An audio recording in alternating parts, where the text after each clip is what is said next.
Hello and welcome back. This is episode 11 of my Chicago White Sox rebuild series, and we are into the 2028-29 offseason. Spoilers here for the last episode. If you didn't catch it, go ahead and watch that now. But I guess you could kind of figure out, based on the fact that we are in the off season, that we ended up making it to the playoffs. We beat the Toronto Blue Jays in the first round of the playoffs, and then we lost in 5 games, kind of a heartbreaker, to the Houston Astros.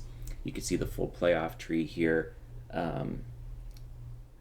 But that was after a 88-74 regular season, which was good enough to win our division. Definitely an improvement. I mean, you can see in our team history since I took over in 2026, we have improved every single year.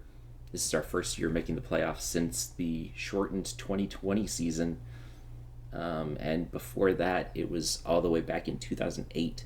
So the White Sox, have been mediocre to bad for so long. There's finally some sign of promise in the future here. So we need to keep building that up and make this team into a World Series contender. Now, how do we do that? Through the offseason. Yeah, the draft and the offseason really are the two biggest things, I would say. I would say a lot of our guys we've gotten through trades as well. If we look at our decision history, Parker Messick was acquired through a trade. Chase Dolander, Chase DeLauder, Joey Ortiz, Luis Lara, Rule 5 pick. Yeah, trade. So a lot of our drafted guys, I mean, we are now, this is going to be the fourth year. So some of the guys that we drafted ideally should be starting to come up and contribute for us. But yeah, we're still mainly reaping the benefits of various trades at the moment. So how do we continue to get better? So the first order of business, let's just go through the off-season checklist here. I guess that's the easiest way to handle this off-season. So going to international free agency, another big source of getting talent in here. The pool for international free agency is not that good this year, I would say. Only one 5-star batter prospect, and he's a guy that I don't love due to his 35 power. I mean, he's got elite ratings in everything else but power. And avoid Ks, I guess, is not amazing, but it's decent. And he's not a great defender. So he's not necessarily a guy that I would want to dump my full free agent budget on. We've got 2 interesting pitching prospects, including a 16-year-old that is 60 out of 60 in player BABIP. He's already got 35 stuff, 30 movement. That's pretty decent for a 16-year-old, I'd say. But he's going to be heavily contested. I expect that by the time free agency actually hits, DJ Hernandez will be heavily contested as well, as he's 50 out of 50 in player BABIP. But less stuff, bit higher demand. Want to watch both of those guys. So when it comes to signing guys, we could look to go after one of those guys, or we could look to kind of just sign multiple mid-tier guys for less money, and that's probably the route I will take. There's a few decent looking players here. Patrick Thurley honestly looks pretty good for only having 3.5-star potential. He's still really raw, and not good defensively, but if he can live up to that batting potential, he could be a really good player. Same goes for Tomás Varola. Not amazing defensive ratings, but solid batting ratings, I would say. high avoid Ks, decent power, um, and Raul Granados is a flyer basically. I mean, high contact, low power guy. I don't know if he becomes anything, but he only costs $240,000. So, um, yeah, and then some of these other guys, we'll have to see. Is someone like Bobby Martinez worth going after? Maybe Jose Mendoza is only 2.4 million. So I think like the strategy might be Jose Mendoza and then a bunch of mid tier guys, and then just spending the rest of my budget on whoever will sign. I think that's the best way to keep moving forward here, since there isn't like a slam dunk must have free agent in this class, I would say. Um, so we'll see how that goes. Development lab here. We've got, I mean, I don't think any of these names will be super surprising here. Maybe Luis Lara, as he's kind of been a backup outfielder for us. We'll get into that when we get to arbitration and free agency. But yeah, he is a player that I want to make sure that he's as solid as possible going forward. He did play a lot even as a backup outfielder. Played in 90 games for us, 300 plate appearances, decent WAR, and can play every outfield position. Yeah, I just want him to keep improving. Peterson and Sykes are our top two prospects, both in my evaluation and OSA's evaluation, I would say. Sykes was our first round pick in last year's draft. And unlike our first round pick in the draft before, he does seem to be developing fairly nicely, starting at Double A, putting up 1.1 WAR. He may see big league time at the end of next season. I think that's kind of the timetable he's on. Colson Montgomery, two-strike approach. He's still got a little bit of development to go there, and he's a guy that I would like to keep developing long-term. So if we can get that avoid case up even more, I think he's going to be a good player, even better player. Velocity for Noah Schultz. He's still got a little bit of that to realize, despite being a really good pitcher already. Strength and conditioning for Billy Carlson. Billy Carlson's kind of an interesting case where he's kind of on the cusp of being a big league regular, but he had several injuries last season and just didn't see a lot of time at the big league level. But he may be someone that we rely on more in this next season. So I want to make sure that he stays healthy. You can see a lot of day-to-day injuries, 1 week, 3 days, 5 weeks. I think getting that injury proneness up to normal would do a lot for his long-term future. Christopher Torin, kind of a surprising player in that he was more of a backup for us, but still put up 2 WAR on the season. So he could look to see more playing time next season as he keeps developing. Eric Becker, also one of those guys that's right on the cusp. Started the year in Double A, ended in Triple A, putting up good numbers. If he continues to develop, he could see big league time next season as well. Andy Bartolotta, OSA still really likes him. Our scout doesn't. He's still the number 53 prospect in baseball, was the second overall pick, and I'm just not quite ready to give up on him yet. He did put up good numbers in Double A, it turns out, last season. If we can get that power up, if he can maybe realize some of that development that he's lost, as he just so much lost potential over the last, year and a half that he's been on our team. I still want to believe that he can be a productive player. So he's in here. And then finally, Max Bayless, velocity, he still has to realize. Yeah, he's kind of maybe a hidden gem type of player, as they were using him as a reliever in Baltimore, and he did quite well as a starter in AAA for us last season. So he could see big league time next season for us. Yeah. When it comes to waiving players, we are going to lose Philip Abner to waivers. He's kind of one of those guys that was on the cusp. Yeah, he was a Rule 5 guy, did well in AAA. I don't love losing him, but he's a guy that I guess we could afford to lose. And yeah, you can see the rest of the guys that we're waiving. Edgar Caro is in there. I don't expect he'll get claimed, but if he does, I mean, this is kind of who he is at the moment at 25 years old. Just kind of a quad A catcher, which is unfortunate given that he's got like a lot of good potential in real life.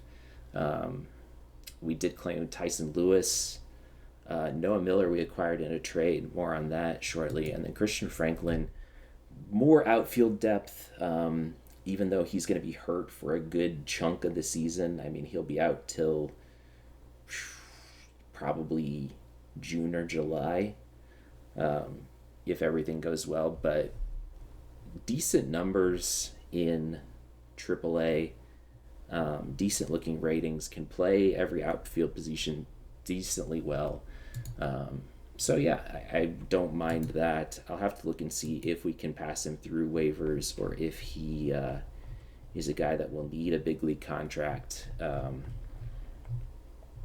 But yeah, we'll get into that. Waiver claims, I kind of just went over. Personnel, I'm not going to spend too much time on personnel. We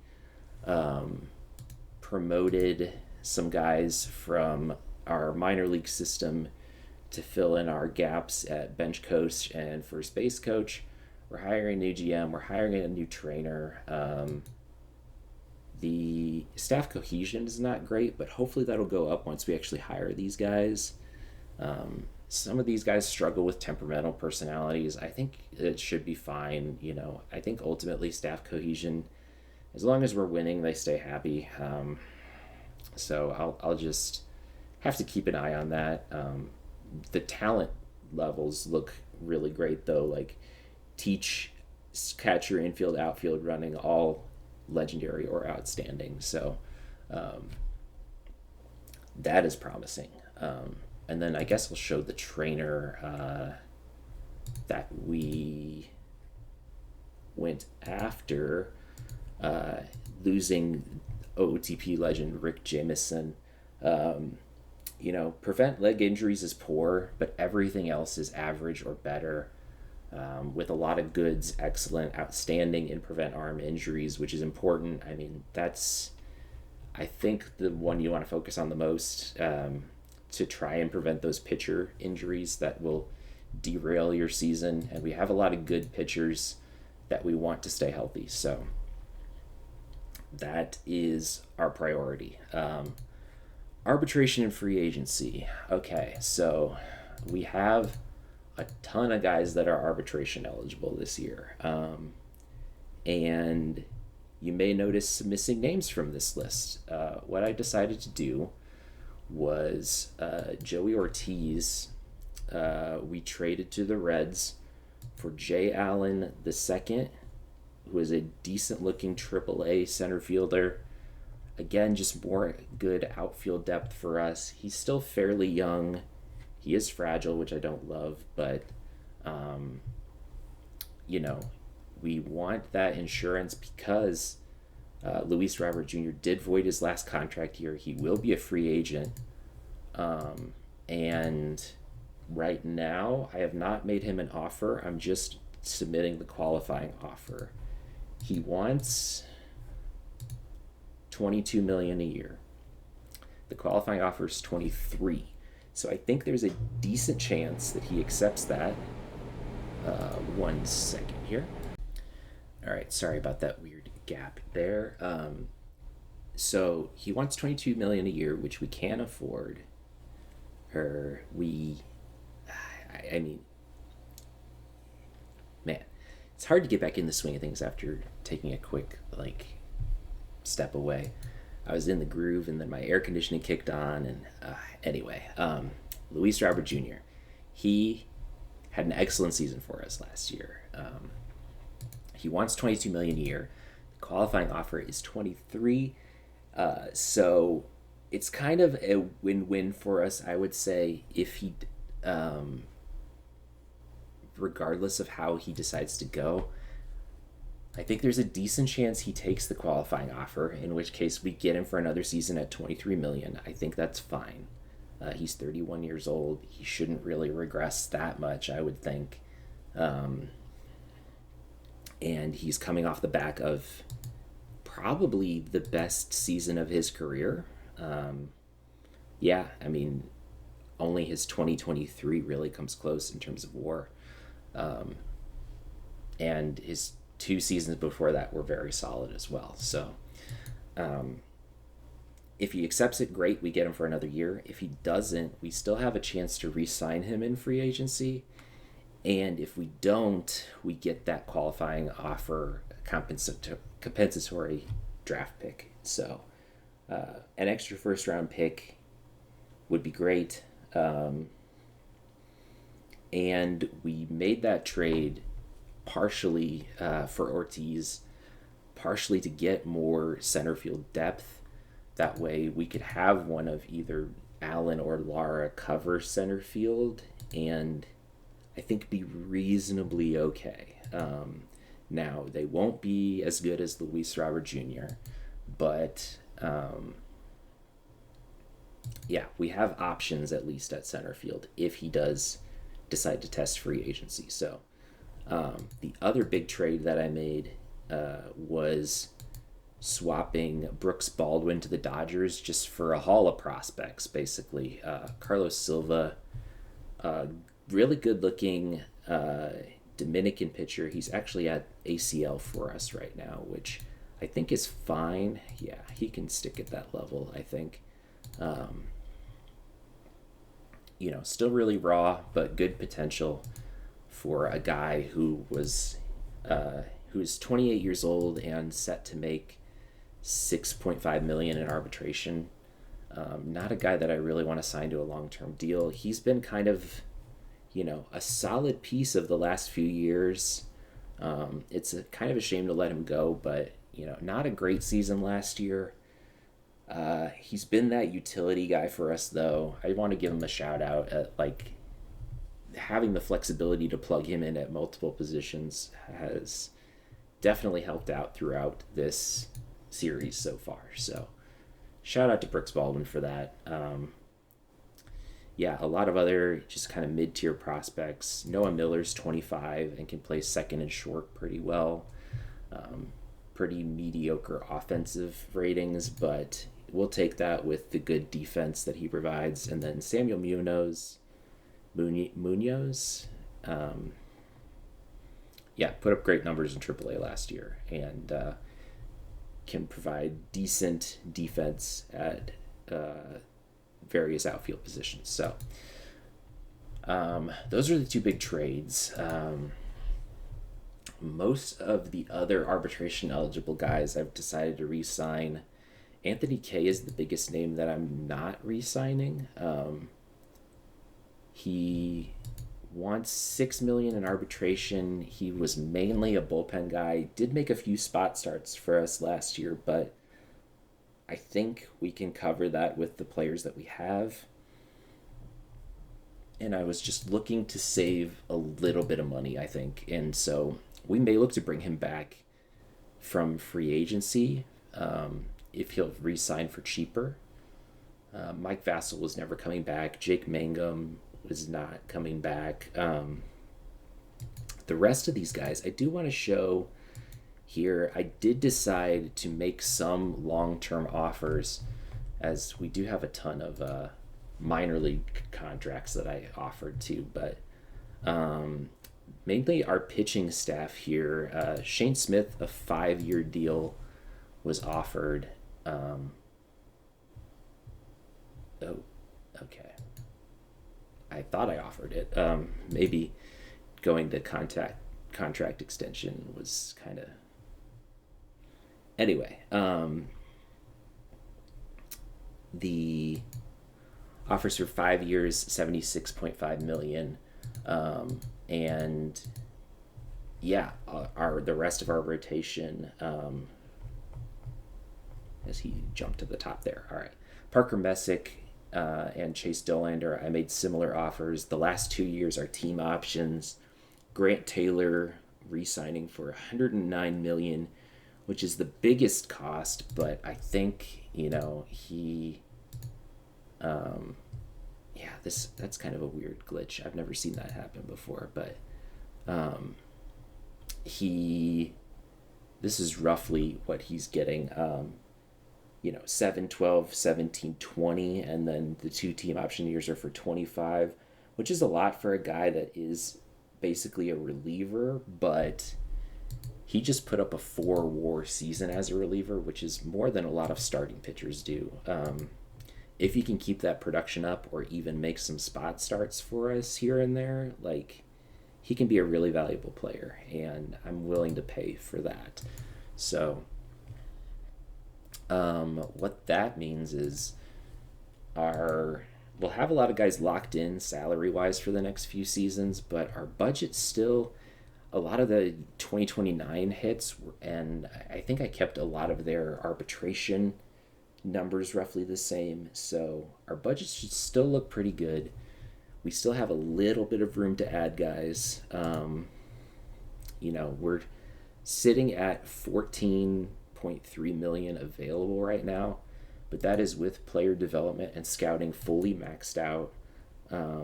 I can always bring those numbers slightly down if there's a big name free agent, or if there's a Luis Robert Jr. re-signing, we'll have to bring those numbers down. But we've got a lot of good young guys that are kind of on the cusp of taking that next step that I'm hoping can kind of fill in those gaps and, prevent us, or not prevent us, but allow us to not make those free agency signings. Aranaimo is a guy that saw limited big league time last season, but could be a good backup if we need him to be. I also mentioned Jay Allen. Leo Balcazar also acquired in that trade. He looks like a fairly solid backup, at least defensively. Offensively, he leaves a little something to be desired, but and then we've got guys like William Bergola Jr., who looks fairly solid. Felony Celestin, who, if we can cross-train to be an outfielder as well, could be a future utility guy for us. I think that's kind of the ideal future for him. So all of that to say, we're largely bringing back the same team next season, but this is a team that won the division. I did make long-term extensions on the guys that I shouted out. Mizorowski, Johnson, Walker, Montgomery, DeLauder, and Marte all just got their arbitration numbers. Those are all guys that I don't necessarily want to sign to a long-term extension yet. Marte is questionable. If he puts up numbers similar to what he did in 26 or 27, then maybe we think about it. But he had a little bit of a step back last year from those 2 seasons, so I want to wait and see before offering him a long-term deal how that goes. I mean, he is a guy that we gave up a lot to acquire. John Hedrick was a good-looking prospect. Antonio Torres was a very good-looking prospect. And then Evan Carter, who was a guy that we could maybe use at center field now that Luis Robert Jr. might be gone. But he was also a guy that I didn't necessarily want to pay till 2031. So I think it made sense to make that trade, and we'll have to see how Marte does next season. yeah, that's basically our off season in a nutshell. I did look briefly at the list of names for free agency. Like, I don't think we're gonna go out and sign, Logan Webb or Zach Wheeler or anybody. Like, we don't really need top end pitching talent. If someone like Munoz would sign for cheap, we'd gladly take him. And we might need a little bit of bullpen help, given that we are losing. Raisel Iglesias actually wanted to resign for a reasonable amount. He is 38 years old, but still got decent ratings, still put up good numbers with us last year. So, I did the classic last 2 years team option, 3-year contract. Garrett Whitlock wants too much money. He will not be back unless he dramatically drops his offer, which is a guy that we traded for from Philly. Jason Adam. Yeah. Oh, yeah. We signed Jason Adam and flipped him to Philly, and that was just a good trade for us, honestly. Like, he continued to struggle even more for the Phillies than he did for us. And he's a free agent as well. So, so we are losing Whitlock and Devin Williams. Williams also wants too much money to return.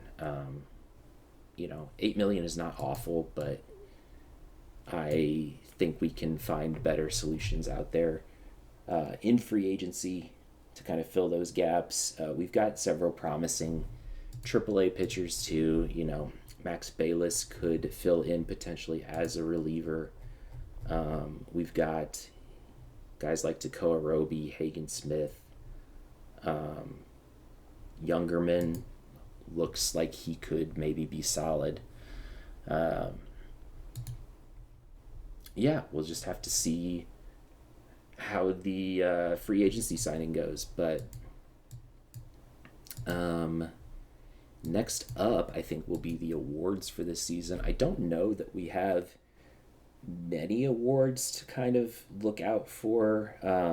Shane Smith should be a Cy Young contender, I think, given that he was second in ERA, was first in RA9 wins above replacement. Garrett Crochet, though, with an 8 WAR season by regular WAR. I'd be kind of shocked if he didn't take it. But we'll have to see. He should get some Cy Young votes, I believe. And Grant Taylor should be, in my opinion, the unanimous reliever of the year. I don't know who else would top the season that he had. We might get some Great Gloves, some Platinum Stick. Rookie of the Year, do we have any rookies that really did a lot? I don't think so. We might get Manager of the Year. MVP, we didn't have anyone that was really in the contention for MVP. Luis Robert Jr. should get some down ballot votes, though. So, let's go ahead and sim ahead to awards and see how those play out, and then we'll go ahead and go to arbitration and free agency. All right, I have simmed ahead to awards here. First, a quick DevLab update, as we have 4 guys in the DevLab out of 10 that are excelling or on track: Montgomery, Schultz, Becker, and Bayless. The rest are frustrated, but I'll take a 4 out of 10. Especially if one of those is Colson Montgomery. If he does get an excellent result in 2-strike approach, that would be great. We love his avoid Ks to go up. That's basically his biggest weakness as a player at the moment. So, and then arbitration and free agency. All of our guys that we offered contracts to re-signed. I'll have to find or go through this list and see, some of these guys, minor league free agents, what I'll do is throw them on the 40-man and then waive them once we reach free agency, which is maybe kind of a cheap tactic, but, I think it works for the most part. Like, Um, I don't mind doing that, honestly, because guys can be claimed, and yeah, Edgar Caro might be a name that we toss on there. Given that we don't really have a backup catcher at the moment, Torrens is going to be a free agent, barring having a drastic turn of or change of heart. That is the phrase I was trying to think of. All right. Anyway, awards.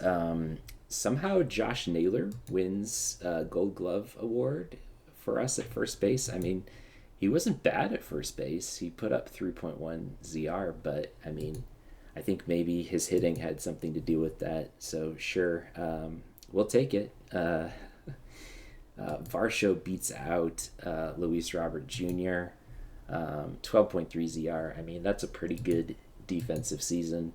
Yeah, and then in the NL, PCA wins it for the Cubs. I'm not surprised at all. He just always becomes a monster. He was someone that we did look to potentially trade for, given that the Cubs haven't signed him to a long-term extension yet, which they did in real life, but that was before this sim was started, before that happened. So Mason Wynn for the Cardinals, that's not a big surprise either. Yeah, Sal Frelick for the Brewers. Sure. Yeah. Relievers, as expected, Grant Taylor does win Reliever of the Year. He does not win it unanimously, as Jonathan Bolin for the Blue Jays gets some votes. And I mean, you have a case. You have a case with 1.03 ERA on the season and 52 innings pitched. Like, I think Taylor's 85 game appearances and 2.57 ERA, 157 innings pitched is probably more impressive, but you can at least make a case with that ERA, I would say. So deserving win for Taylor. And then Mason Miller, now on the Mets, wins for the NL, 43 saves and a sub-2 ERA. So he's still a monster even in 2028. Platinum Stick Awards, we did actually win one for Nolan Shanuel, wins for DH. Yeah, as he was acquired for quite a haul in June of last year.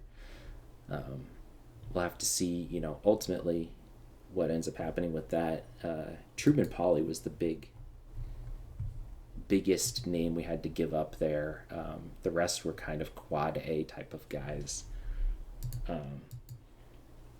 So we'll see. Platinum Stick in the NL.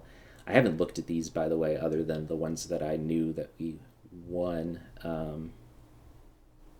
Yeah, I mean, those are all very solid winners. Cam Collier with only 2.1 WAR maybe is a little surprising. Like, there's probably other third basemen who surpassed that, but maybe there weren't. I don't know.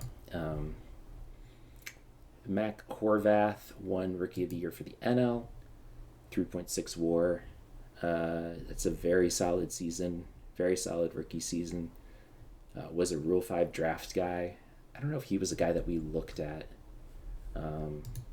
maybe grabbing. I don't think he was, given that he's 27, but maybe he was. Jesus Baez, as he's a guy that I think is close-ish in real life. Maybe not. Yeah, made his debut this year for the Cardinals and looks to be a very good player.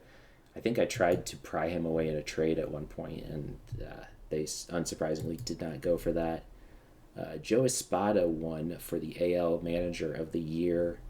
I have to nitpick and say, like, what did they do last year?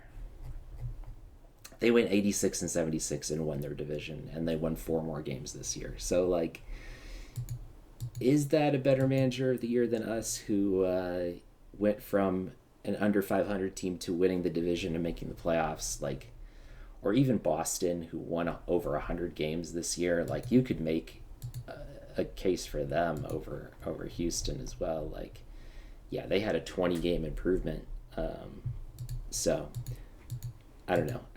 It's a very nitpicky thing, but I wish like the manager of the year was a little more realistic there. Garrett Crochet, unanimous Cy Young winner. Yeah, I mean, it's hard to argue with that. He led in strikeouts, he led in innings pitched, he led in K per nine, 8 WAR on the season, under 3 ERA. Like, yeah, that's a very solid season. Shane Smith finished fourth in voting behind Tarek Skubal, who unfortunately got hurt. He finished second in voting despite getting hurt, like partway through the year in October, not making the last few starts. Like, he would have been, I think, right there in contention with Crochet if that hadn't happened. And then Hunter Brown, we faced in the playoffs, and we know that he is a dominant pitcher.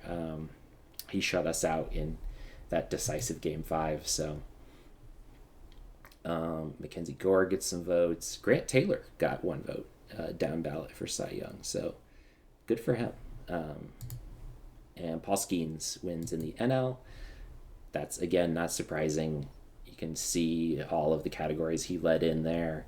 Not unanimous, as Pablo Lopez also gets some votes, which I can justify. Yeah, he led in wins. ERA was close to 2.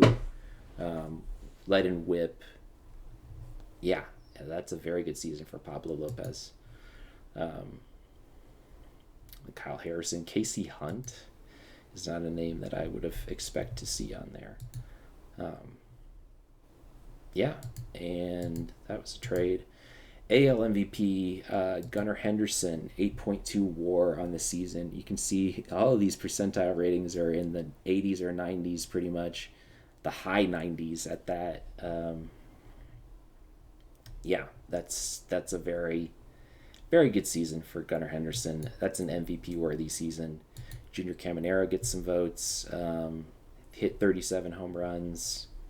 Yeah, that's another quite good season. Cal Raleigh still hitting very well in 2028.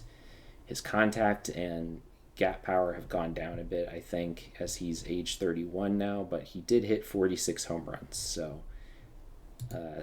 still probably the best hitting catcher in the league. Cam Smith gets some votes for the Astros. I mean, he had a great season. Another guy I thought about trading for at one point, but I don't think I could make it happen. Let's see, down ballot votes. Nolan Shanuel actually gets a few down ballot votes for us. Where is the 1 down ballot votes for Luis Robert Jr.? Like, out of anyone on our team, I would have expected him. But I guess a lot of his value did come from his defense, which is not necessarily something that shows up that much. So, yeah, and then Corbin Carroll for the D-backs wins. Yeah, another very deserving winner. Stole 60 bases this year. Yeah, a monster on the base paths. And James Wood, 6.2 WAR, 36 home runs. Yeah, I mean, you can see how he got votes as well. Rafael Devers playing first for the Giants, notably. And Acuna, Tatis Jr., Eugenio Suarez still hitting at age 37. Did strike out 200 times, but hit 35 home runs for 3.6 WAR. So, I mean, I guess you take that. Yeah, so those are all of our awards. Next up, I guess we go to arbitration and free agency. And again, really the only decision will be which of those guys I throw on the 40-man roster to try and save from going to free agency. And then the big decision of will Luis Robert Jr. take the qualifying offer, or will he test free agency here? And yeah, I look forward to finding out shortly. We are officially to free agency here, and yeah, unfortunately, Luis Robert Jr. did file for free agency. He did not take our qualifying offer. Um, so we're in an interesting decision here. Do we try to bring him back? What is the plan? And I think we've got a few options here. One is that we let it ride with Lara at center field, which is not an awful option. I mean, he put up 1.2 WAR last season. Should be a pretty good defender. In 2028, yeah, I mean, he had positive ZR in center field. Um, is he going to be a Gold Glove winning center fielder? Probably not. Is his offense going to be good? Probably not. So that is an option, and not the worst option. Another option is Jacob Young for Washington is on the trading block. He's set to make $10 million next year. Looks very good defensively. Yeah, you could see 15.6 ZR. So we could look to trade for him. And honestly, that's not a bad option. They're willing to accept Arenimo for him straight up. And Arenimo was honestly a guy that is kind of blocked at the big league level right now between Antonacci and Montgomery and Carlson and Torin. We got four guys to kind of play three infield spots, and so he's kind of a guy that I've kept on the 40 man, but doesn't really have a place to play. And so I don't necessarily hate flipping him for Jacob Young. That's option two. We get a defensive, and I mean, the only downside to this option would be he's only signed through 2029, so this would be a 1 year solution unless we look to extend him after that, and I don't know what his ask would be, but probably a lot, given that he's 29 years old.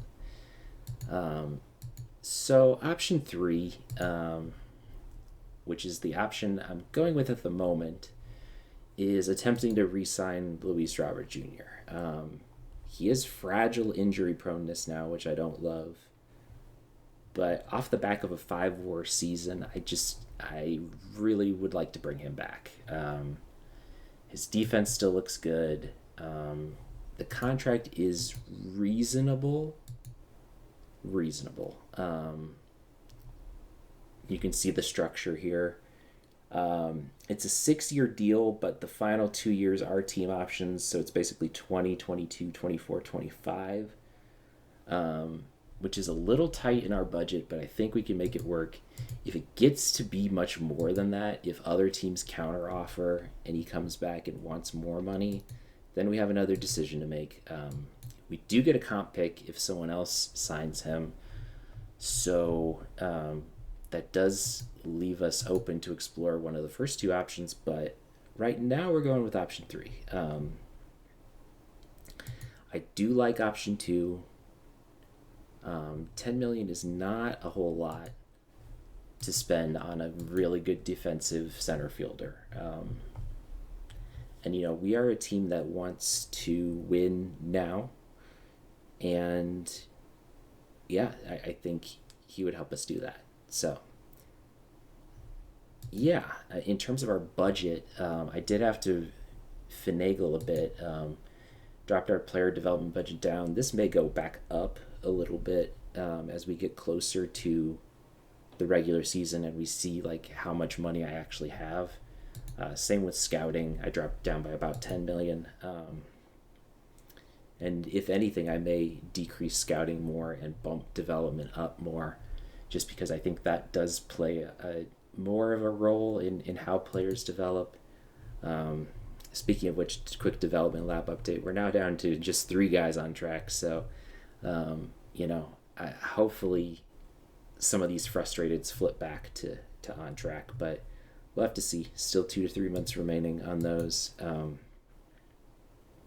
But that is our big free agent play, and there's not really any other free agent options out there to replace Luis Robert Jr. Even if we look at all outfielders, Will Benson, he can't be our starting center fielder. Jake Mangum was on our team last year. Brandon Marsh, a 50 at center field. So free agent center fielder is not really an option. Beyond signing someone like Miles Straw to compete with Lara, I guess. But I don't love that option either. Even with his 70 range, like, the bat is not good. And you can see in a full season for Texas, he only put up .7 WAR. So, and that's despite, and his ZR was not as good as you would expect with that rating. So, so that is the biggest question of the offseason, is what to do about that center field spot. We do have a few other holes on the team. Backup catcher is a need, as we have no backup catcher at the moment. We technically could roll with Caro, but I don't love that option.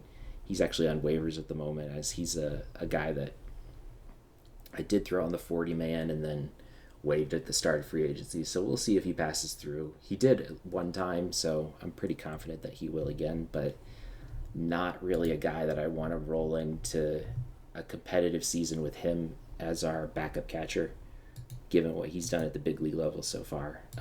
So we're going with, at the moment, Nick Fortes, who had a solid season with Tampa Bay last year. OPS under 100, but WAR over 2. He's a good fielder. He's got good ratings. Again, the offense isn't there, but if he's your backup catcher, I kind of like having more of that defensive type of backup catcher. And he only wants $2.8 million a year, so that's fair for a backup catcher. We also need some more bullpen arms. Matt Strom, willing to sign for super cheap, had a good season for Houston last year, and solid seasons for Kansas City. Very good season, actually, in 2027 for Kansas City, and then just an okay season in 2026. But, and he's a lefty, always a plus. So he's willing to take $1.8 million for 1 year. He's 37, but when you're signing him for 1 year, it's not bad. And given the guys that we have, I think, and given that Grant Taylor's likely going to shift back to his stopper role and not be a starter, I might still play with that in spring training, just to see.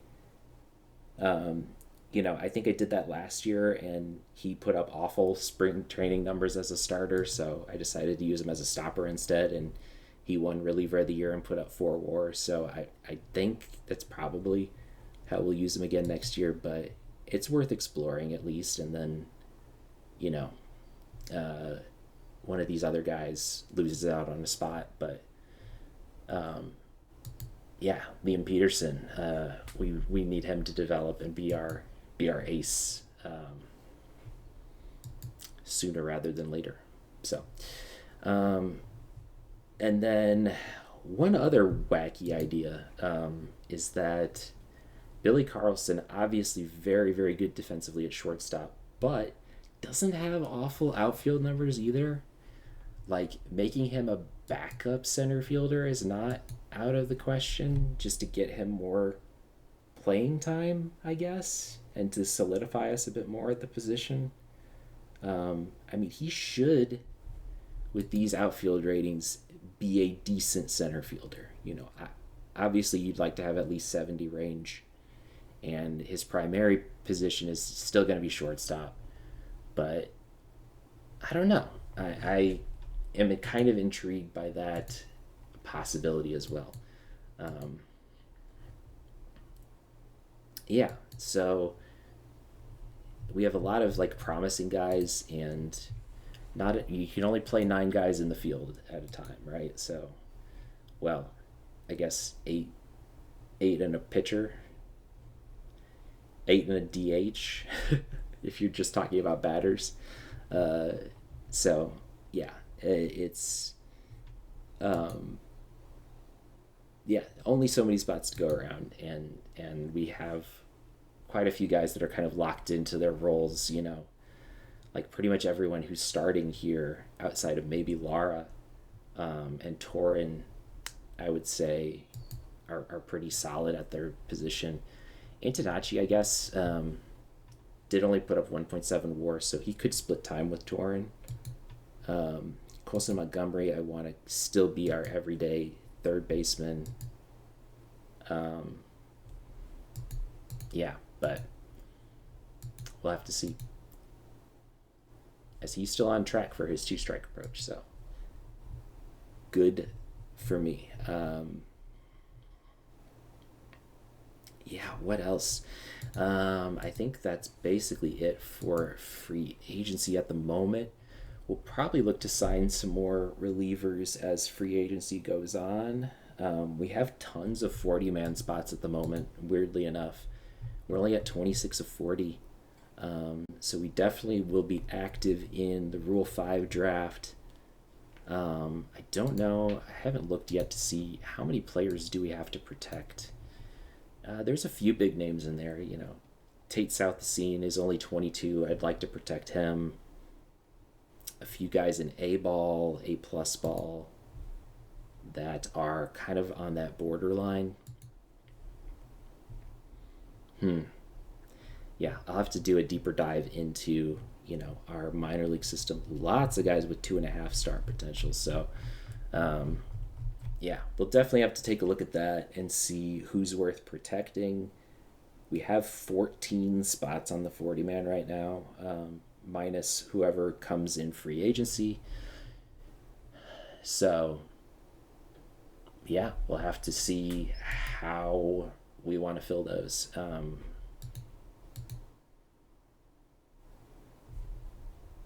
And international free agency, we haven't quite gotten to December 1st yet. So the next big thing will probably be the Rule 5 draft, and or any updates on Luis Robert Jr., as that's our big question mark at the moment. If he signs, I'll show that. If he comes back with more money, wanting more money, I will show that as well. But I don't know how long it's going to take for him to make that decision. And yeah, I'd like to know sooner rather than later, if just in case someone else decides to trade for Jacob Young, and then we're forced to go with option 1 of rolling Luis Lara out as our starting center fielder, which is my least preferred option out of the 3, I think. I'd rather keep him in a backup outfield role, given that he's good defensively at all 3 positions, and yeah, the bat is just not good enough to be an everyday player, I think. He is in the dev lab to try and get his power up a little more, but we'll have to see if that works out. And Kalaz too, like, he's still only 23, and he could be someone that's a bit promising, but still very raw at 23. So yeah, let's keep going through free agency here. I will update with any updates. And yeah, we'll see if Luis Robert Jr. comes back, or if we're forced to pivot and do something else for our center field position. It is time for the Rule 5 draft. Few off-season notes as we have gone along through the off-season here. I did put in my Hall of Fame ballot, still trying to get Mark Burley into the Hall of Fame for all you White Sox fans out there. Matt Strom and Nick Fortes both wanted more money. Still reasonable amount of money, so yeah, we'll see if we end up getting those guys. Definitely need a backup catcher. Went through and put some guys on the 40 man who I wanted to protect. Also traded Jake Cronenworth, who was hanging out in our minor league system. Looks decently solid overall, but not a guy that I'd really have room for on the big league roster. And swapped him to the Mariners for Jose A. Ferrer, and he had a good season last year, so get some good relief pitching depth. He was a little pricey, so we managed to have them retain about half of his salary.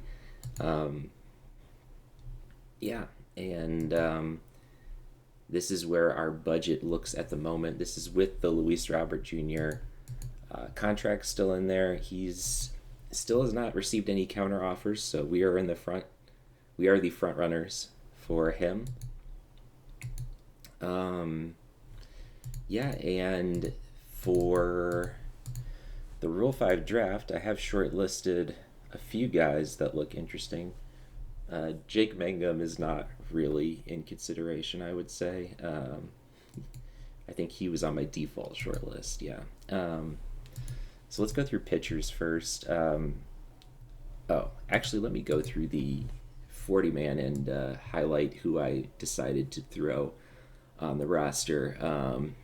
We've put Blake Larson on there. He looks pretty solid. AAA lefty, only 22. Definitely want to protect him. He's still got a lot of potential. Gabe Davis, again, solid. He is 25, but I feel like even though he pitched at A+ ball, he's probably decently close to being big league ready. So we'll see how that goes. Rudis Diaz, also an A+ ball, but also fairly solid ratings at age 22. And Sean Youngerman is in AAA and one of those guys that's kind of on the cusp of making the big league team. So yeah, we'll see how that goes. Tate Southesine, I don't think he was probably in danger of being taken, but he's got 3-star potential, so I wanted to be sure and lock him up on the 40 man. And Celestin, his potential versatility and the fact that he's only 23 and still has some decent batting potential to realize is reason enough to protect him. And then Jay Allen, the second, we traded for him as a possible, center field replacement. So I wanted to make sure that he didn't get taken, even though, again, he's probably not likely to be, but why take that chance when we've got the room on the 40 man? So that leaves us with 34 players on the 40 man. We've got 3 pending offers out there, so we've got room for I think 1 pitcher and 2 batters in order to not have anyone need to be cut. I might still take more and then just cut them later on, or see if I can pass some guys through waivers, but we'll see. Here are the pitchers I kind of liked. Philip Abner was in our system and we waived him.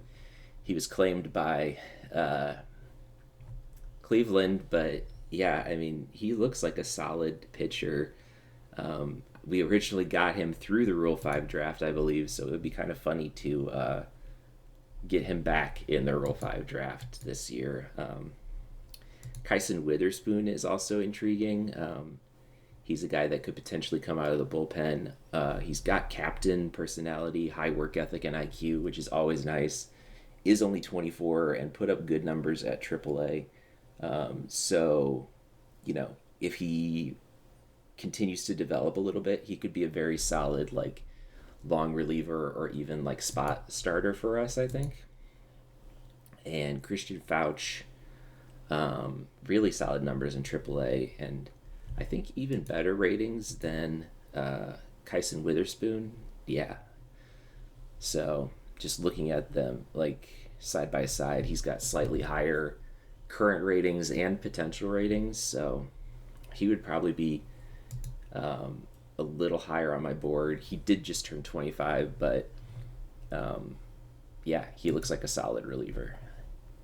And batters, I threw a few catchers on there because we are still in need of a backup catcher. I want to have options in case.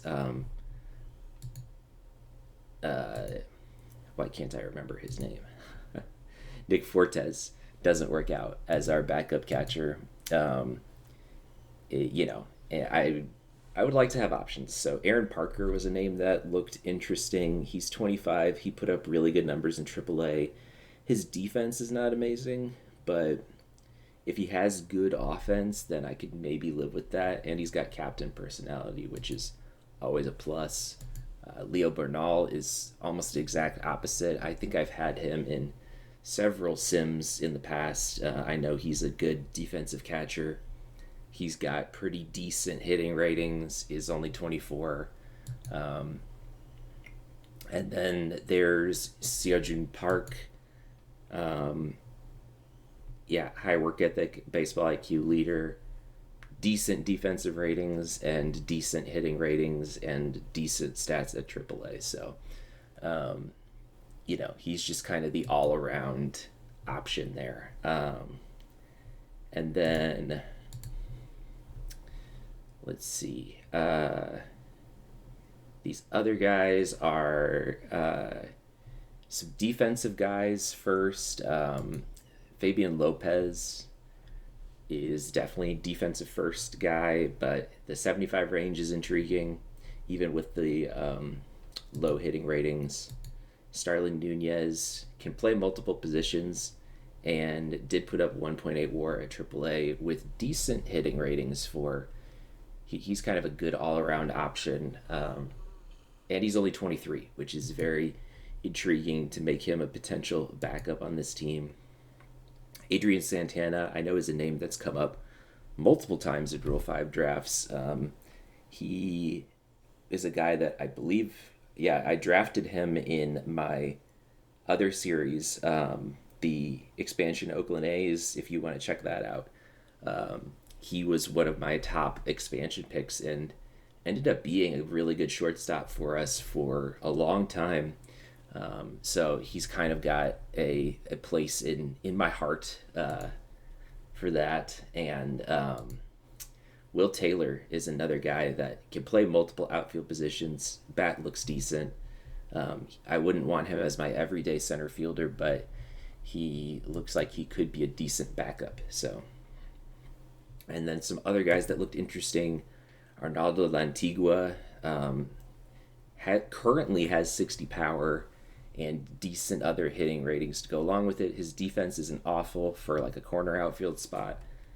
And he's only 23, so he's really intriguing.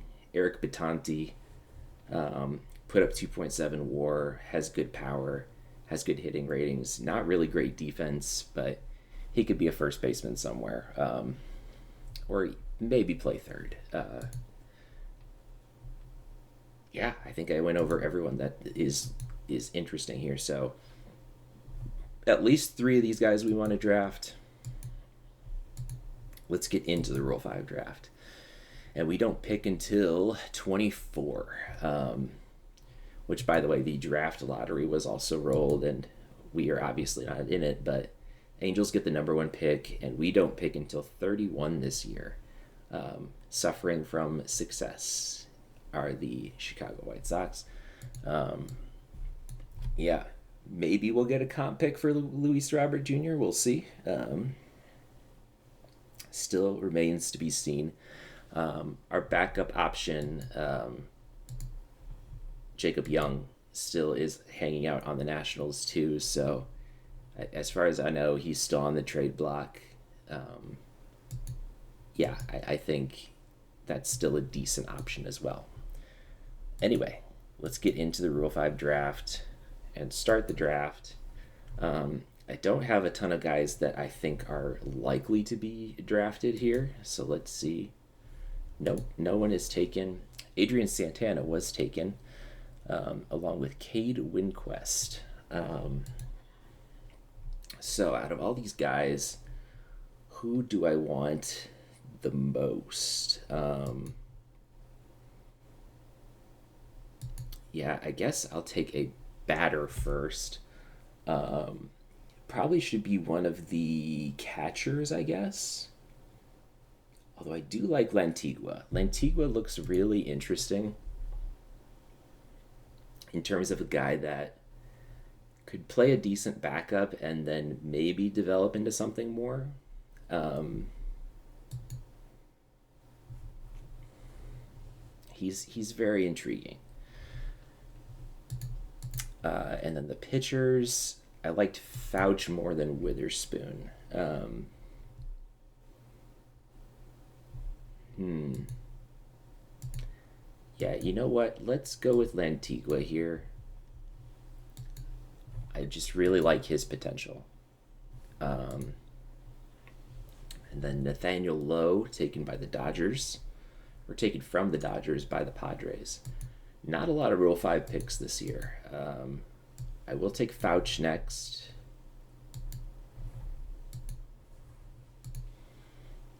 No one else was taken. All right.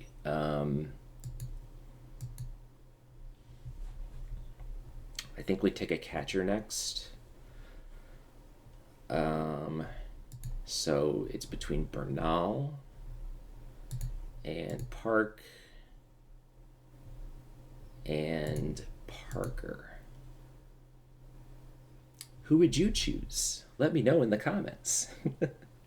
um, let's see.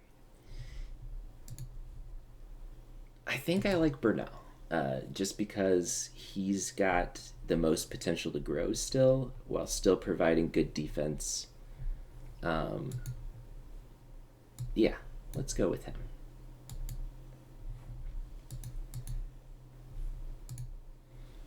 Still no one else drafted. I think we'll pick up two more guys just for the hell of it. And they'll probably end up getting cut, but no big loss if they do. Let's see. Out of these guys that are left, uh, let's go with Kyson Witherspoon. And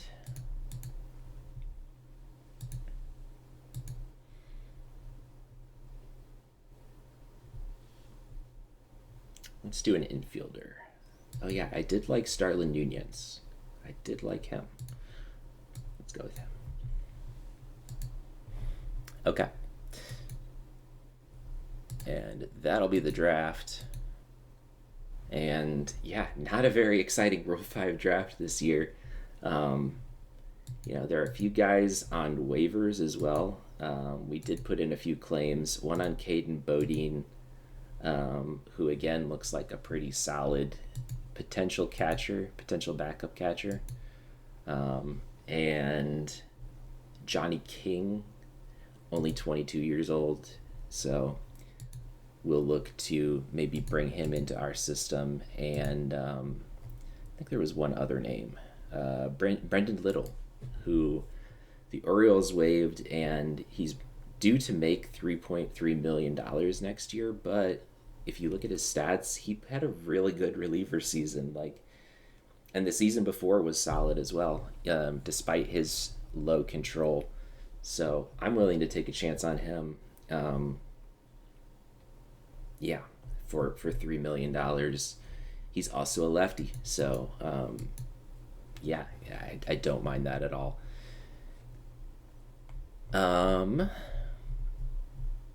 Yeah, so we're at 39 of 40 players, but some of those guys may end up not making the team. Yeah, we'll have to keep going through the off season here, and definitely I'll let you know about Luis Robert Jr. and the other free agent signings that we've got out there. So we'll update you soon. All right, free agent update here on Christmas Eve, December 24th. Anthony Kay did go to the Seattle Mariners. Yeah, I maybe would have re-signed him for $2.6 million. He had a good season for us last year, but he was not a guy that I was making it my top priority to re-sign. I wish him the best for the Mariners, unless he is facing us. Um, and the bigger news, Luis Robert Jr. officially coming back. He signed, here's the breakdown of his contract. It's a 6 year, $155 million deal. Kind of a lot for a 31-year-old, but I think this is fair given what he's done so far for us. Last 2 years are team options, which in all likelihood will not be picked up, but we'll have to see. He initially wanted like an 8 year deal or something crazy, which was like, yeah, not going to happen. Um, and this is less than the qualifying offer for the first 2 years, so I am pretty happy with that. Not exactly breaking our budget either. We're still sitting at about $10 million available to start the year, even with our pending offers still out there for Fortes and Strom. Yeah, and I will have to throw him on the roster. And here's what our depth chart looks like now. Very similar to last year. Adding in basically just our Rule 5 picks, and yeah, might flip flop Naylor and Shanuel. Although Shanuel has a 55 rating at first base, while Naylor's only got a 50, I think. So maybe not. Maybe we'll leave that as it is. Yeah, I think his ratings might have gone up slightly throughout the year.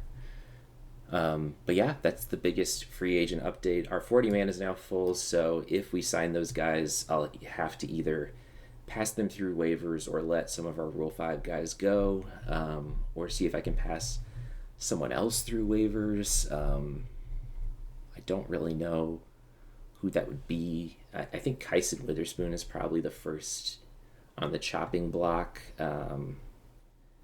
But yeah, I'll probably see if I can pass some of these guys through waiver, like someone through waivers anyway. Ryan Johnson, maybe. I mean, I paid him $2 million in arbitration, and he's got decent starting potential. But yeah, maybe I can sneak him through waivers. Maybe. Yeah, let's keep going through the off season. Our big free agent signing is done. I don't think there's going to be any other big trades or moves. There are interesting names on the trading block. I might poke around and see what the interest is in some of these. Like Mason Wynn would be potentially an interesting name to add, but would I flip him for Shanuel or Taylor? Probably not. Both of those guys are still locked up long term, and I don't really want to trade them for 1 year of Mason Wynn. Yeah, I'd rather keep them. So I think we're going to roll forward with this lineup most likely. Yeah, I don't think we got too much better in the off season so far, but we didn't get worse. And we've got a lot of guys that ideally will continue to develop. We added Ferrer. We've got young talent that is coming up through the minor leagues. Yeah, I'm still pretty happy with how the team looks at the moment. Maybe we look to add one other big impact player somehow, but I don't know if or how we'll make that happen. I'll kind of poke around a bit. Like, I think Brian Wu was available, and they wanted. No one will make that work. Okay.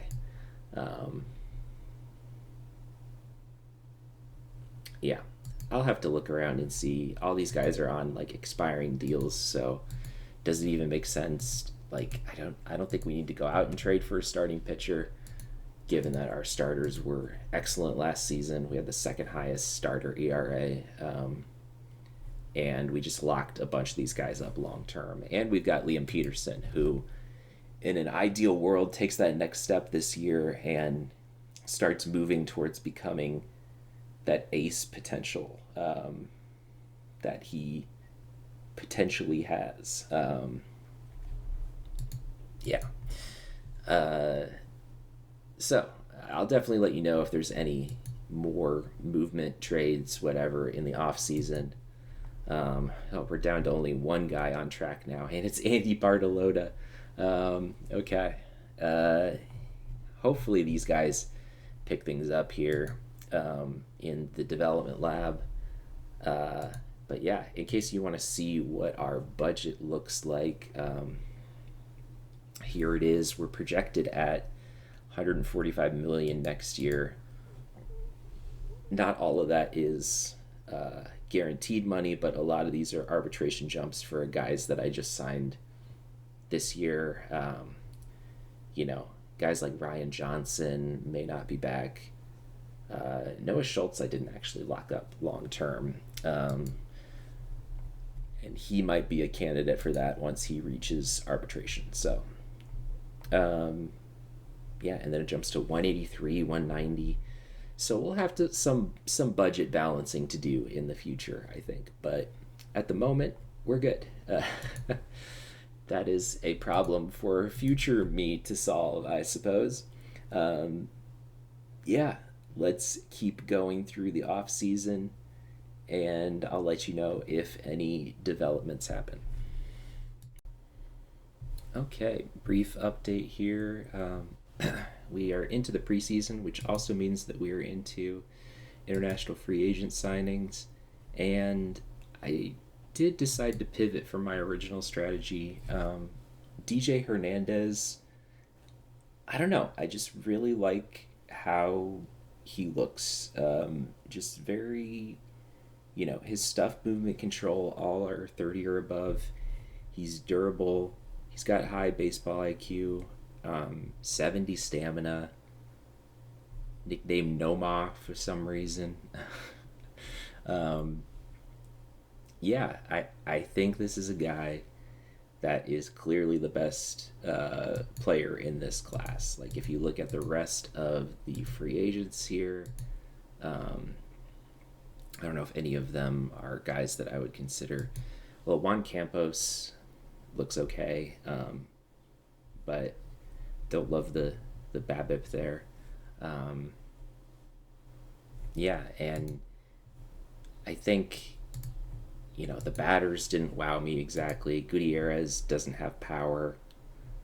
He's got everything else, but he doesn't have power or defense. And then a lot of 4-star, 3.5-star guys that look decent. Like Nelson Hernandez was a guy that I maybe would have considered going after. Jose Mendoza. But they're all just still really raw. So I decided to just go after the top pitching candidate there. So he is signed. He signed for the max. I had to offer him the max, I think. I could have played the game of trying to inch higher, but it would have been at least $6 million. And so I just went ahead and bid the max to save everybody some time.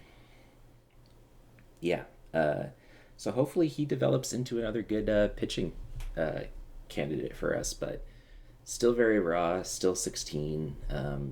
He's going to be a ways away still. We did sign our backup catcher, Nick Fortes. He did pass through waivers, so I didn't have to give up another Rule 5 guy. Matt Strom did not pass through waivers after we signed him, so Kyson Witherspoon is gone. But the rest of our Rule 5 guys are still on the team here. Nunez and Lantigua and Fouch. And Leo Bernal.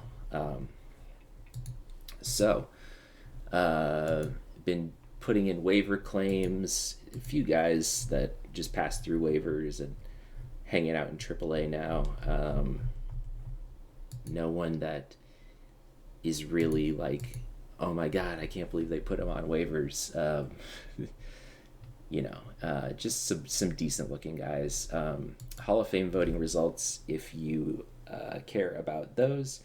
Miguel Cabrera and Zach Greinke are both first year Hall of Fame inductees. A-Rod falls 2% short.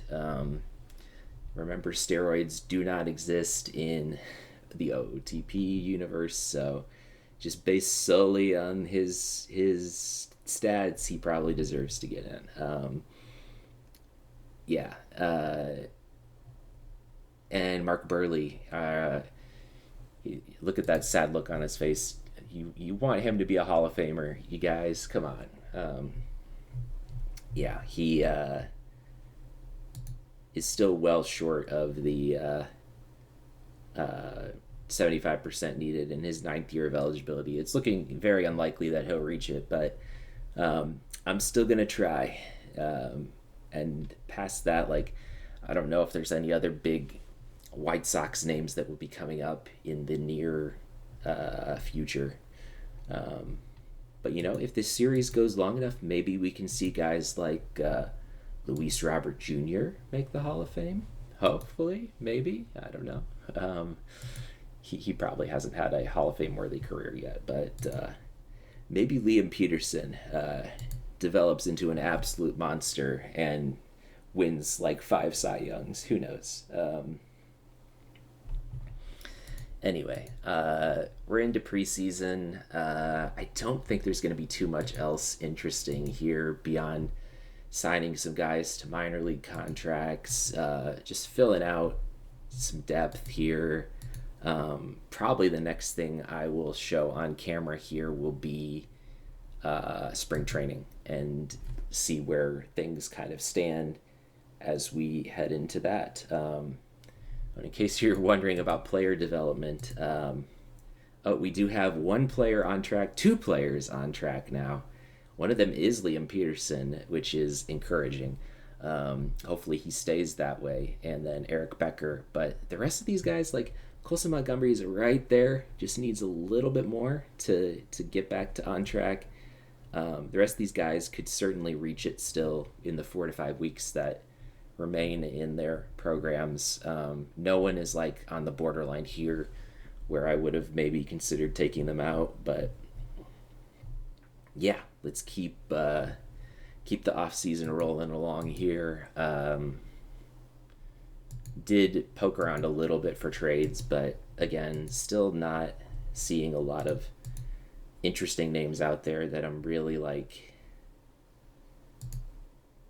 interested in bringing in. A lot of these guys are on expiring deals, and it just doesn't make sense to bring them in. And also, like, budget wise, I don't know how I would afford a lot of these guys. So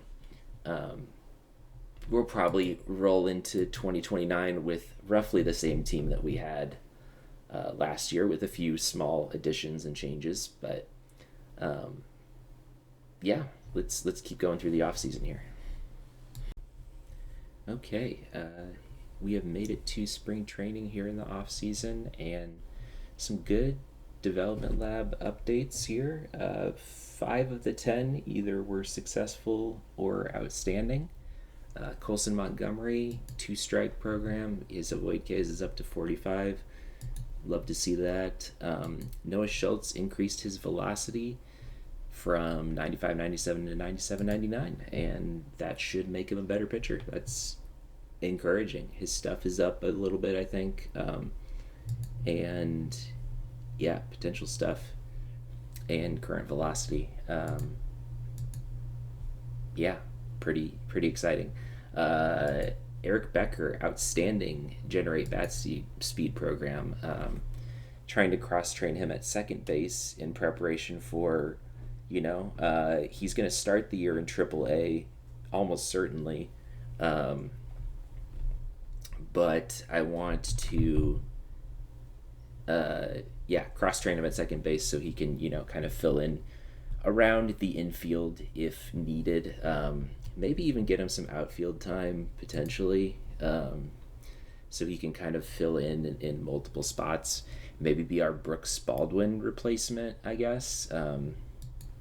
I don't know. Andy Bartolota was also successful.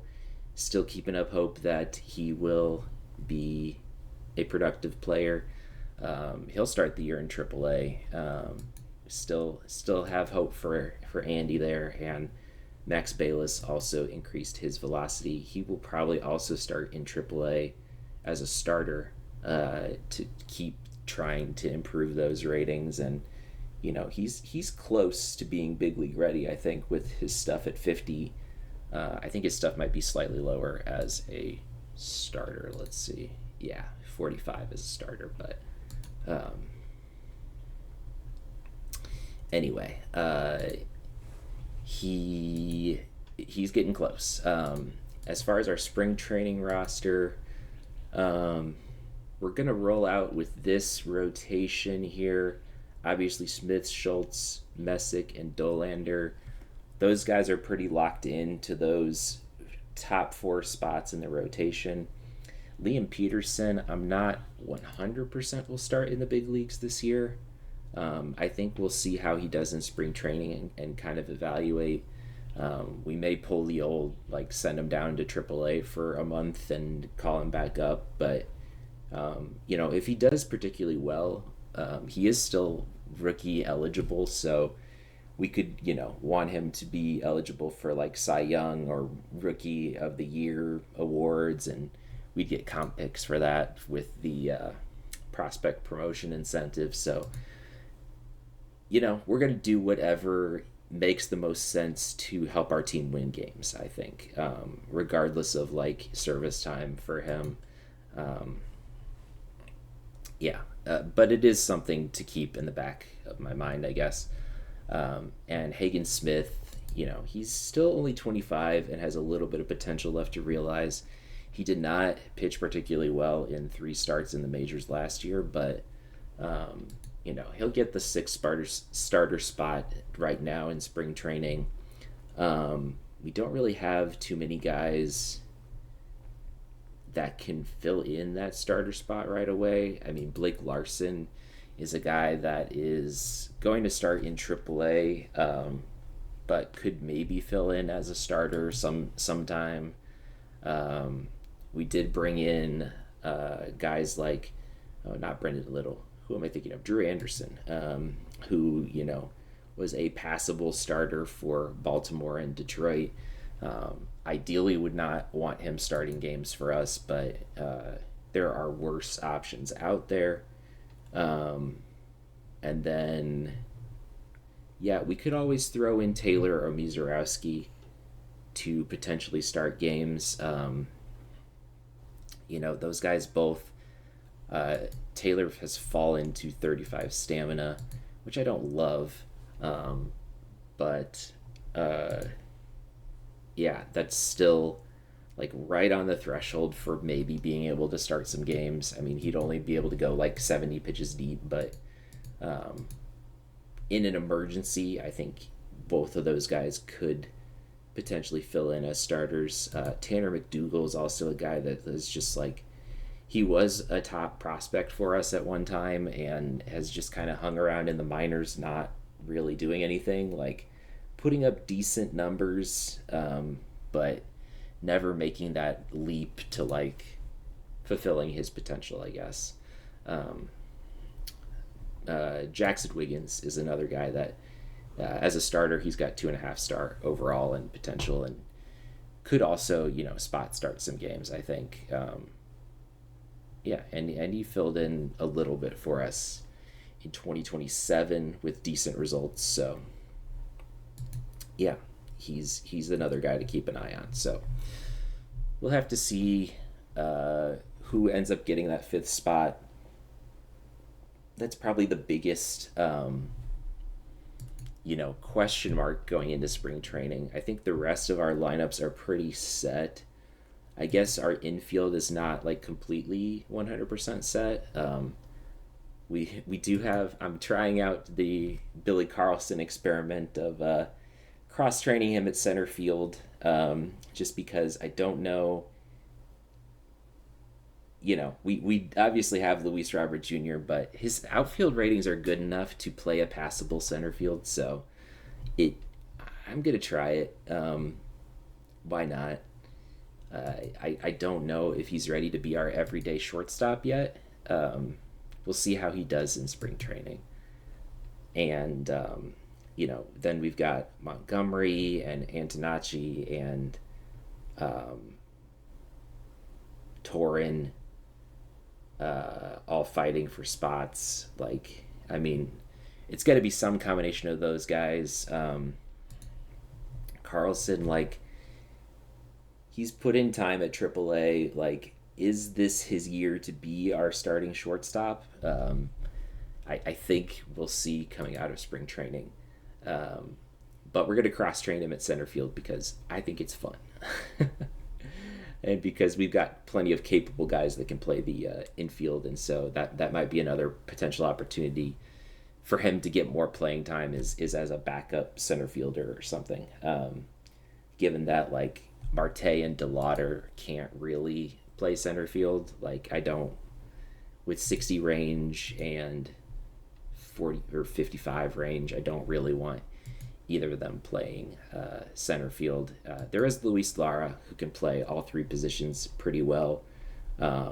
Probably would be a better backup center fielder, but it's spring training. We're going to have guys mess around a little bit and cross train at some positions where it makes sense. So we also did pick up off of waivers.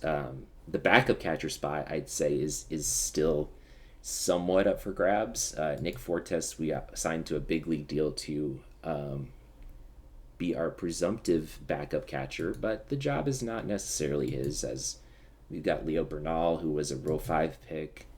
Caden Bodine, who we claimed off of waivers, could make some strides in spring training.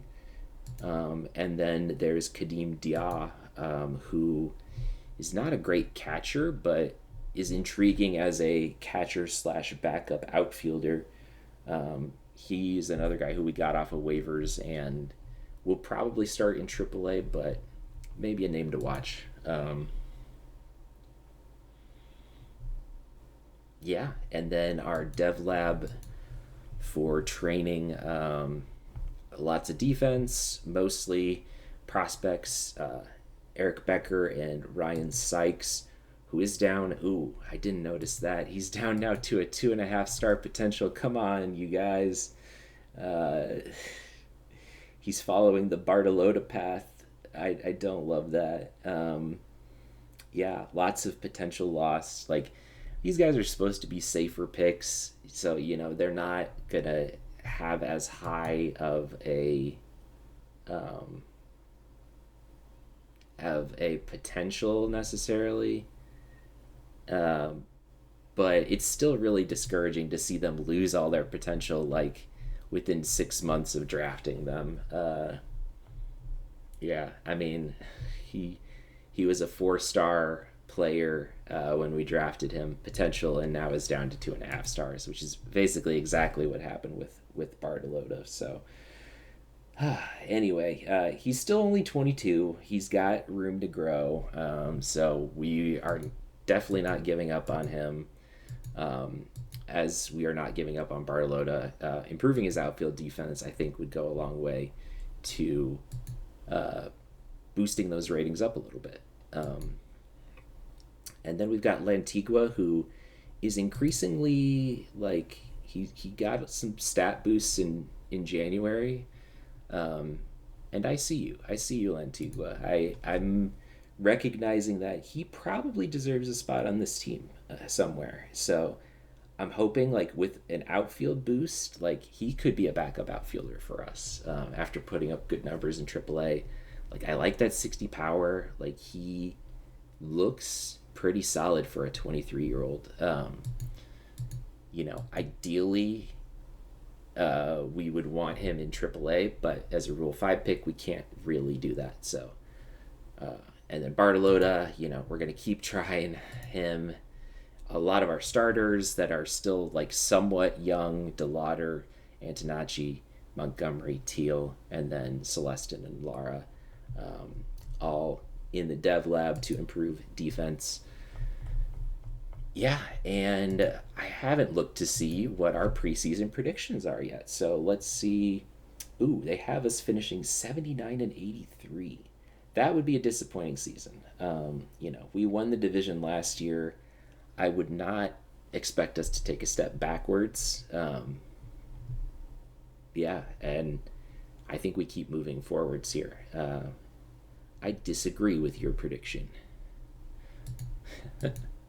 Um, yeah, we'll have to see how things go. But I will definitely keep an eye on things in spring training, and I will cut back in at the end of spring training, barring any major injuries or other things. Yeah,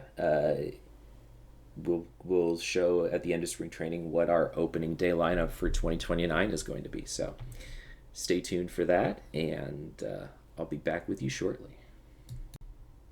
All right, it is opening day, and yeah, we are set with our 26-man roster. A few minor surprises in here. I guess first I should go over some injuries that happened during spring training. Matt Strom with shoulder inflammation out for 3 months. That's a blow, given that we wanted him to be part of the depth of our bullpen, and yeah, he's was almost certainly going to make the team.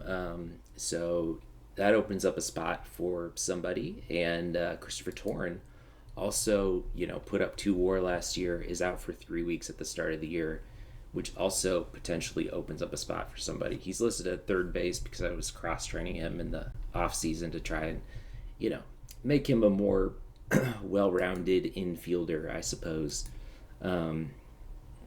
So what we ended up with is kind of the starting rotation I expected, with Smith, Schultz, Messick, Dolander, and Peterson.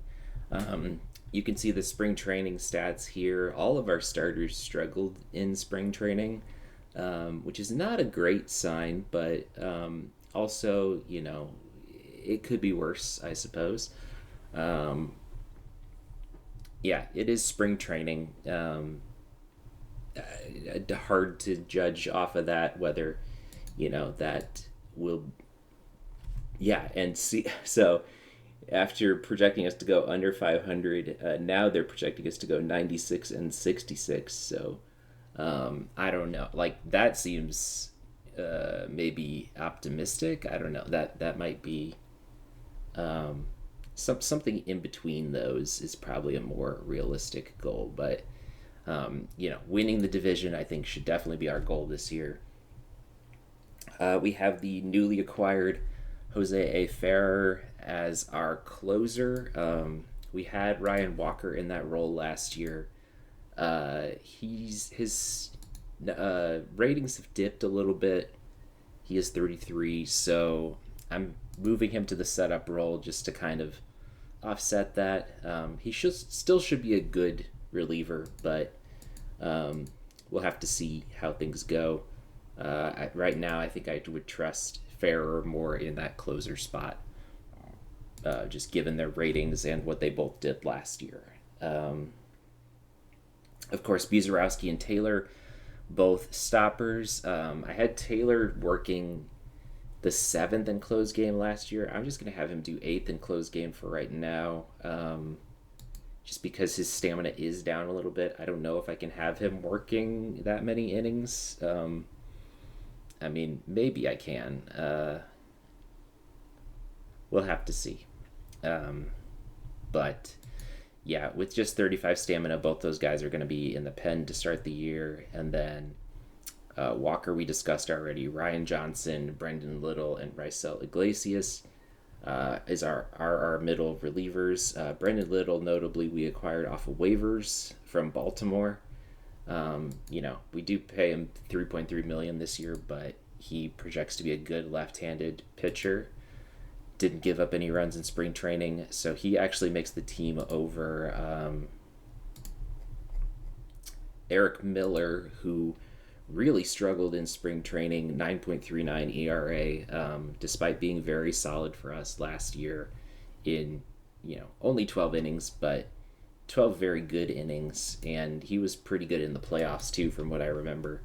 And then our Rule 5 guy, Kristen Fouch, will start the year in long relief. We'll kind of see if he sticks there, but he's a Rule 5 guy, so we're going to give him a shot to start the season. But relatively short leash, given that we are trying to win the division this year, and we don't really have a large margin for error here.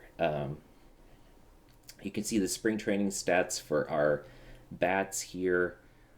Josh Naylor and Montgomery really struggled in spring training, which is a little concerning because they both struggled in the playoffs last year. So hopefully that doesn't continue into the regular season. But yeah, some mild surprises here with the torn injury.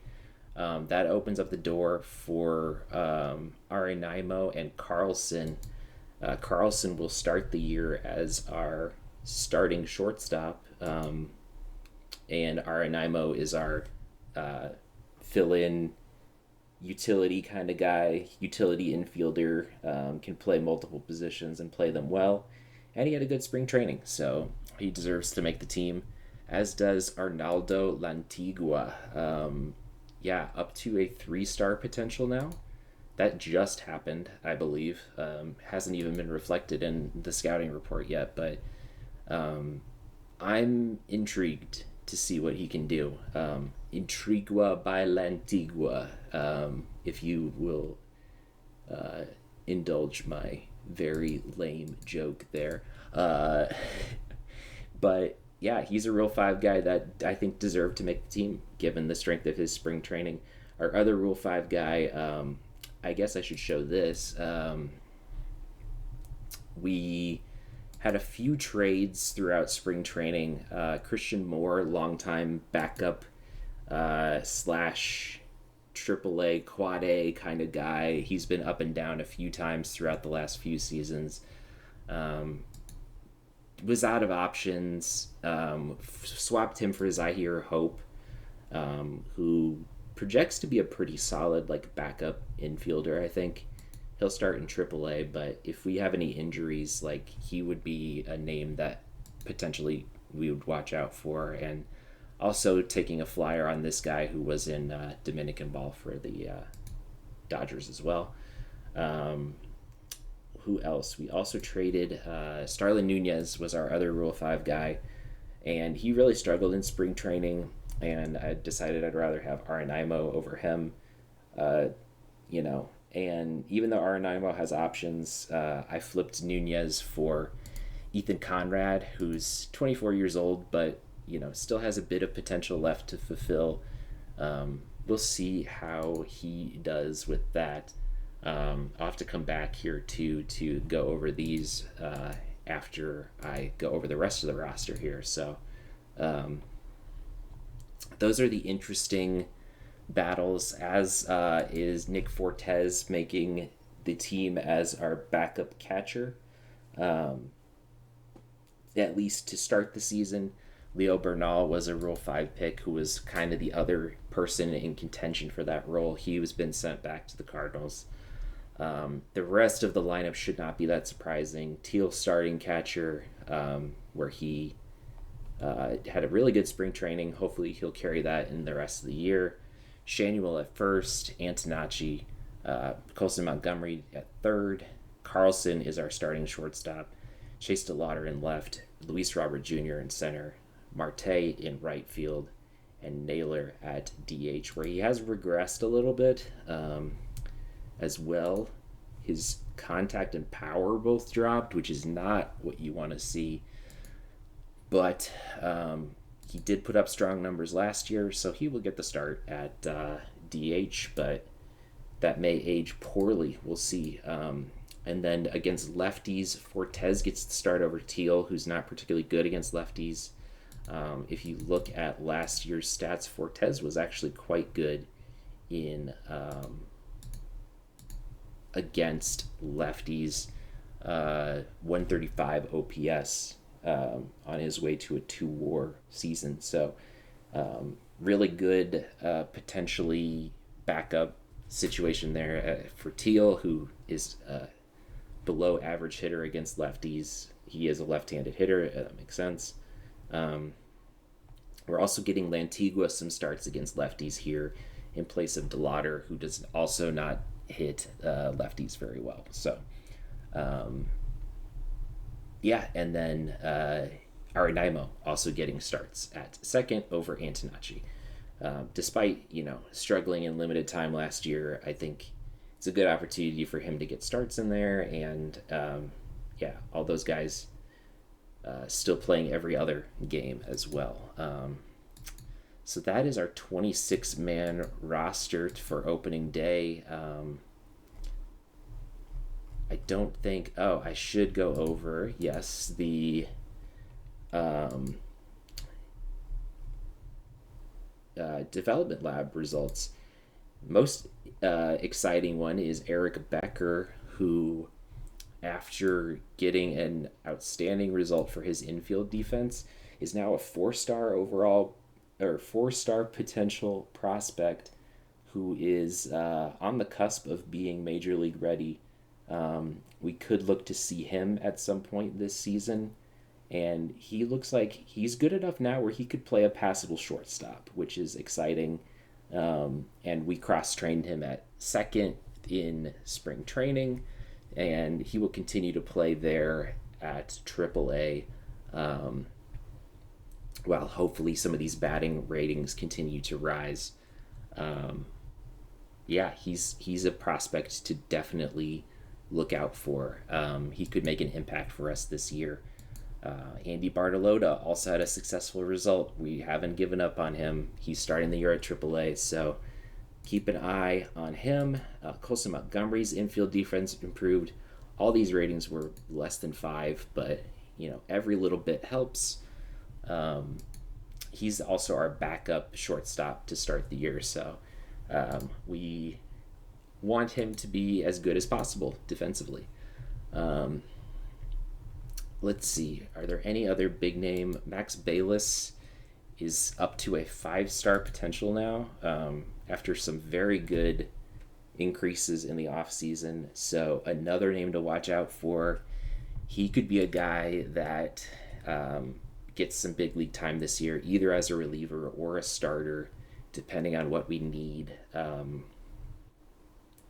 If Peterson struggles, if one of our starters struggles, and he's really doing well in AAA, we may look to call him up and see what he's got. He's 24 years old and still has room for improvement. Yeah, we'll see what he's got there. Conrad, who we traded for, could see big league time. Gunther Braindle, maybe a name to watch out for too. We'll start the year in AA. Our other top pitching prospect, Chris Levinas, still recovering from the UCL injury he suffered last year, out for the first 3 weeks of the season, but still looking like a promising pitching prospect. He's number 30 or 75 overall in baseball. Ryan Sykes, I think we went over. He's down to a 2.5-star potential, but he will start the year in AA. Hopefully, he will continue to improve. And yeah, we are just about ready to start the 2029 season. Preseason predictions have us going 96 and 66. I would definitely take that result. And Jetson Paez is back on the waiver wire after spending some time with our team and then getting Rule 5 drafted away from us last season. So, or actually 2027, 2 seasons ago. Yeah, so that'll about do it for this episode. Like, comment, subscribe, all that good stuff.